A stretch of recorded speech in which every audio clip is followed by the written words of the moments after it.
Interesting గా సాగుతున్న 5 రాష్ట్రాల ఎన్నికలు రోజుకో కొత్త ఇష్యూతో హాట్ గా మారుతున్నాయి. గోవా, మణిపూర్, పంజాబ్లలో ప్రచారం జోరుగా సాగుతుంటే యూపీలో హీట్ మొదలైంది. 191 మంది అభ్యర్థులతో తొలి లిస్టును ప్రకటించారు యూపీ సీఎం అఖిలేష్ యాదవ్.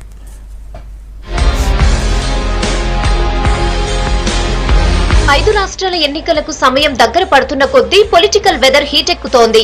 యూపీలో కత్తులు నూరుకున్న బాబాయ్ అబ్బాయి చేతులు కలిపారు. 191 మందితో ఫస్ట్ లిస్ట్ ను ప్రకటించిన అఖిలేష్ బాబాయ్ శివపాల్ యాదవ్ కు జశ్వంత్ నగర్ సీటును కేటాయించారు.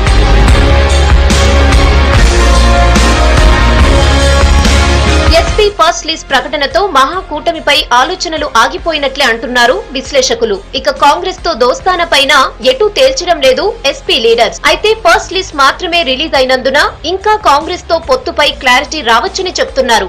మరోవైపు UP Congress PCC chief Raj Babbar Delhi పెద్దలతో మంతనాల తర్వాత సమాజ్వాదీ నేతలతో డిస్కస్ చేశారు. అలయన్స్ పై త్వరలోనే ఓ డెసిషన్ రావచ్చని చెప్తున్నారు రెండు పార్టీల నేతలు. కానీ కాంగ్రెస్ కు 54 సీట్లు ఇవ్వాలని నిర్ణయించినట్లు తెలుస్తోంది. చర్చల తర్వాత మరో 30 వరకు పెరిగే అవకాశం ఉందంటున్నాయి ఎస్పీ వర్గాలు.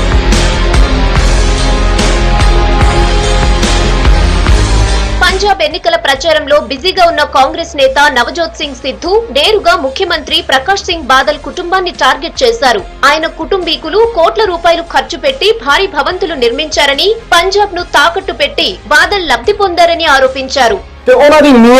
कि किस तरह पंजाब दा पेट पाड़ के अपने घर भरे गए ने, किस तरह लाखां करोड़ पैसा जड़ा वो निजी संपत्तियां बन गईयां जड़ा कि पंजाब दा हक सी।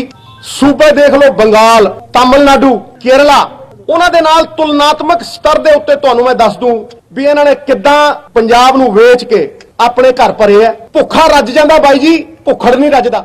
గోవా, మణిపూర్, ఉత్తరాఖండ్ లో ఈసారి పాగా వేసేందుకు ప్రయత్నిస్తోంది కాంగ్రెస్. అన్ని ప్రాంతాల్లో సుడిగాలి పర్యటనలు చేస్తున్నారు ఉపాధ్యక్షుడు రాహుల్. పార్టీని గెలిపించుకునేందుకు తీవ్రంగా ప్రయత్నిస్తున్నారు.